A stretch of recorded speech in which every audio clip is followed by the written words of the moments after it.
आंखों में पुलिस भर्ती का सपना, हाथ में मेहनत का भरोसा और दिल में एक नई जिंदगी की उम्मीद। फिजिकल टेस्ट के मैदान से आनी थी खुशखबरी, लेकिन घर लौटा तो कफन में लिपटा हुआ युवक का शव। पुलिस की वर्दी पहनने का सपना लेकर कपिल पंचकुला पहुंचा था, लेकिन किसी ने नहीं सोचा था कि वापस लौटेगा केवल उसका पार्थिव शरीर। देखिए, ये मामला जो है हरियाणा के महेंद्रगढ़ से सामने आया है, जहां सैदपुर का रहने वाला 27 वर्षीय कपिल पुलिस कांस्टेबल भर्ती के लिए फिजिकल टेस्ट में दौड़ लगा रहा था। तभी वो ट्रैक पर अचानक गिर पड़ा और अस्पताल ले जाया गया, लेकिन उसकी जान नहीं बच सकी। अब परिवार का आरोप है कि अगर समय रहते सही मदद मिल जाती तो शायद कपिल आज जिंदा होता। कपिल के पिता की आंखों में बेटे को खोने का दर्द साफ दिखाई देता है। उनका कहना है कि इस पूरे मामले की निष्पक्ष जांच होनी चाहिए, ताकि किसी और परिवार को ऐसा दुख न झेलना पड़े। सर, इससे दुख समाचार तो हो ही नहीं सकता। कैसे, क्या कारण रहे? कपिल कब यहाँ से गया? किस तरह के हालात रहे? क्या कपिल करता था? कितना पढ़ा लिखा था? उसने बीएससी कर रखा था सर, और एग्रीकल्चर का डिप्लोमा भी कर रखा था। और 30 तारीख को गया, 30 जून को। 1 तारीख को सुबह 6 बजे या जो भी टाइम था, वहाँ उसका फिजिकल था पंचकुला में। मेरी शाम को 6 बजे बात हुई थी जी। तब उन्होंने बोला मैं अभी आधे घंटे में पहुँच जाऊँगा। उसके बाद हमारी कोई बात नहीं हुई। कैसे सूचना मिली कि कपिल के साथ ये हादसा हुआ है? कपिल के बड़े भाई के पास वहाँ से फोन आया जी, मैं पुलिस वाला बोल रहा हूँ और वो आपका भाई ट्रैक पे गिर गया, और हमने उसको सेक्टर 32 हॉस्पिटल में एडमिट करवाया है। कपिल की कितनी आयु थी? उसकी 27 साल चल रहा था जी।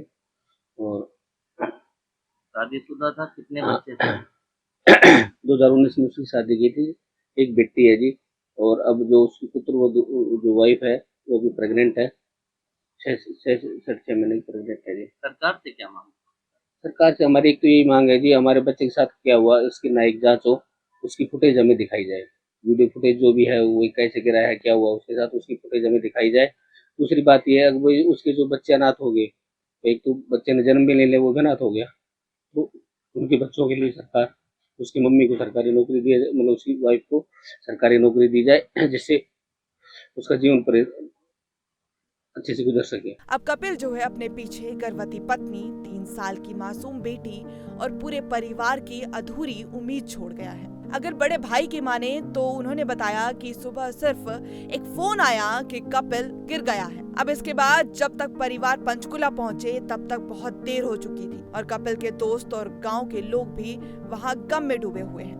उनका कहना है कि वो बेहद मिलनसार और मेहनती युवक था, जो सिर्फ अपने सपनों को पूरा कर। भाई के साथ हादसा बहुत ही गलत हुआ, और ऐसा नहीं था कि वो दौड़ नहीं लगाता था, उसने बहुत सी दौड़ लगाई हुई है, और वो रोज ग्राउंड में प्रैक्टिस भी करता था, और पूरे दिन भी मजदूरी भी करता था। करते धोने सार हेल्थ में अच्छा।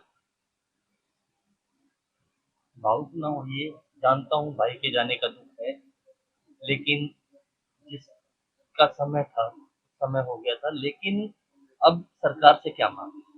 हमने वीडियो देखी जो बच्चों के द्वारा बनाई हुई थी, तो उसमें दिख रहा है कि 15-20 मिनट या 25 मिनट तक उसको कोई वो नहीं दिया गया। वो 6:30 की है। हमारे पास जब वो एडमिट के लिए बोला तो 7:15-13 पे कॉल आया था।